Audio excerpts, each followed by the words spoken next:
Pakistan space mission चांद पे क्यों गया? पाकिस्तान तो एक गरीब मुल्क है। पाकिस्तान के पास तो कोई इतनी फैसिलिटी नहीं। इकॉनमी लो कंट्री है। गरीब मुल्क है तो क्या हुआ? वहाँ पे इल्म की तो कोई कमी नहीं। कामयाबी हर एक का हक है। पिछले 5 से 6 दिनों में सोशल मीडिया पर पाकिस्तानी स्पेस मिशन पर इतनी मीम्स बनी हैं कि पूछें मत। क्या ये है हिम्मत और जुर्रत दिखाने वाले तालिब इल्म को अप्रिशिएट करने का तरीका?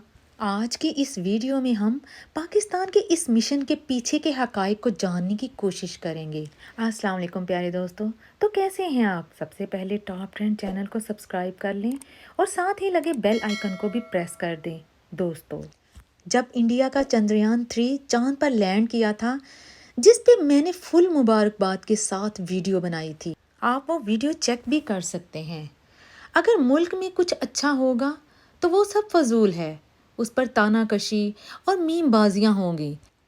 आपको पता है कि यही हमारे तालिब इल्म नासा में काम कर सकते हैं, मगर वो अपने मुल्क में रहकर कुछ नहीं कर सकते। अगर करेंगे तो ये अंजाम होगा और फिर हमारे ये स्टूडेंट्स बाहर जाएंगे और दूसरे मुल्कों का नाम रोशन करेंगे। हमारा माशरा किधर जा रहा है?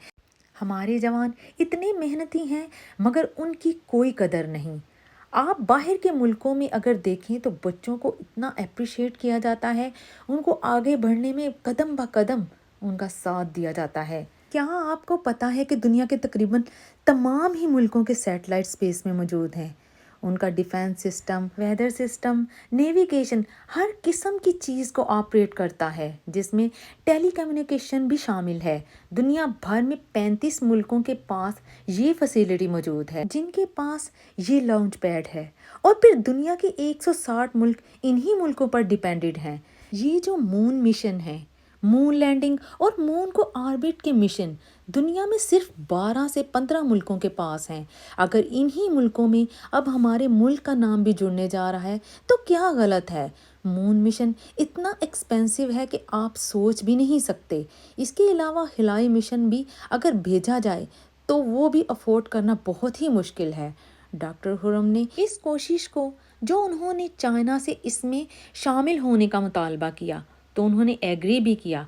इस काम का आगाज 2 साल पहले से शुरू हुआ था। यहाँ आपको बता दें कि सबसे पहला मून मिशन जो चांद पर अमेरिका की तरफ से भेजा गया था, वो अपोलो मिशन था। इस मिशन पर तकरीबन $335 मिलियन खर्च हुए थे, जो अब की सूरत हाल के मुताबिक इस पर तकरीबन $5.4 बिलियन के बराबर है।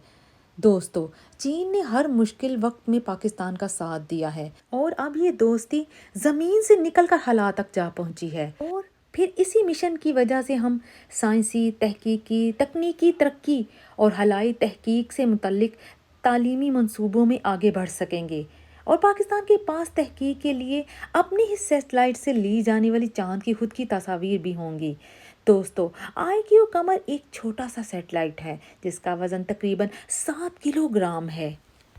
इसके अलावा इसमें 2 ऑप्टिकल कैमरे नस्ब हैं जो चांद की तस्वीर लेंगे। और फिर इसमें 12 वोल्ट की बैटरी भी है जो सूरज से तवानाई हासिल करने के साथ उस सैटेलाइट को चलाती रहेगी और 3 माह तक ये हला में मौसमियाती तब्दीलियों के साथ साथ चांद की तस्वीर पाकिस्तान में मौजूद अदारे स्पार्को को भेजती रहेगी। पाकिस्तान के साइंसदानों ने इसे टेस्टिंग और काबिलियत के मरहले से कामयाबी से गुजारने के बाद ही IQ कमर को चाइना के शांग-ई 6 मिशन के साथ मुंसलिक किया है। ये 5 दिन में चांद के मदार पर पहुंच गया है। इसके बाद हवाई जहाज से अलहदा होने के बाद ये 3 से 6 माह तक चांद के मदार में चक्कर लगाता रहेगा। ये सैटेलाइट 12 घंटों में अपना एक चक्कर मुकम्मल करता है। इस सैटेलाइट को मुख्तलिफ मिशन के लिए इस्तेमाल किया जाएगा, जिसमें ज़मीन का मुशाहिदा, माहौल को स्टडी करना, मवासलात, फल्कियात और नई टेक्नोलॉजी के मज़ाहिर शामिल हैं।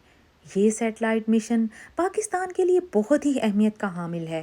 पाकिस्तान ने 1962 में अपना पहला मौसमियाती रॉकेट रहबर अव्वल कामयाबी से हला में रवाना किया था। इसके बावजूद मुल्क का हवाई सफ़र बहुत ही सुस्त रहा। इस मिशन से पाकिस्तान के प्रोग्राम को बहुत वसअत मिलेगी और मुस्तकबिल में चांद पर जाने की मंसूबाबंदी भी हो सकेगी। इस सैटेलाइट से हासिल करदा तस्वीर को तहकीकी मकासद के लिए इस्तेमाल किया जा सकेगा और चाँद की सतह को जानने में बहुत ही मदद मिलेगी और बहुत सी मज़ीद चीज़ों का भी पता चलेगा जिनके पीछे अमेरिका और रूस लगे हुए हैं। दोस्तों, इस मिशन से हमें खला में मज़ीद मिशन भेजने की वसअत मिलेगी और हमारी आने वाली नस्लें इन चीज़ों से आगे बढ़ सकेंगी और मुस्तकबिल में बहुत ही बड़ी कामयाबी मिल सकेगी। दोस्तों, अगर यही मिशन हम पाकिस्तान से रवाना करते तो दुनिया के सामने हमारा ये दावा कि हमारे पास इतनी रेंज के रॉकेट हैं कि जितनी भारत की हदूद है गलत साबित हो जाता। और अगर ये मिशन हम पाकिस्तान से रवाना करते तो अमेरिका और यूरोप समेत सारी दुनिया का हम पर प्रेशर पड़ता कि हमने तो इतनी रेंज के मिसाइल बना रखे हैं जो पूरी दुनिया में किसी भी मुल्क को हिट कर सकते हैं। और फिर हर कोई हमसे पूछता कि तुमने इतनी रेंज के मिसाइल क्यों बनाए और इनके पीछे क्या राज है, और ये भी बताओ कि जो तुम कर्ज दूसरे मुल्कों से लेते रहे हो क्या वो ताकत इन्हीं मिसाइल पर लगाते रहे हो, और अगर नहीं तो बैनुल अक़वामी एनर्जी कमीशन को अपने प्रोग्राम का ऑडिट करवाओ। और इस तरह से हमें तमाम सूरत हाल का सामना करना पड़ता। दूसरी तरफ चाइना पहले ही तरक्की याफ्ता मुल्क है, उसके पास टेक्नोलॉजी और मिसाइल मौजूद हैं जिसे ज़्यादा मुश्किलात का सामना नहीं जितना पाकिस्तान को है, क्योंकि पाकिस्तान एक तरक्की पजीर मुल्क है और फिर ये पाकिस्तान के लिए मुमकिन नहीं। इस वक्त चीन दोस्ती की खातिर अपनी ज़मीन में और स्पेस में पाकिस्तान के लिए राहें खोल रहा है, तो बतौर पाकिस्तानी हमें उसका तहे दिल से शुक्रिया अदा करना चाहिए। अल्लाह से दुआ है कि अल्लाह हमारे मुल्क पाकिस्तान को कामयाबियों से और कामरानियों से नवाजे, आमीन। तो ये थी पाकिस्तानी मिशन आईक्यूब कमर के हवाले से इंफॉर्मेशन। तो प्लीज़ कमेंट सेक्शन में लाइक का इजहार ज़रूर कीजिए। तो मिलते हैं एक और नई मालूमाती वीडियो के साथ, तब तक के लिए अल्लाह हाफिज़।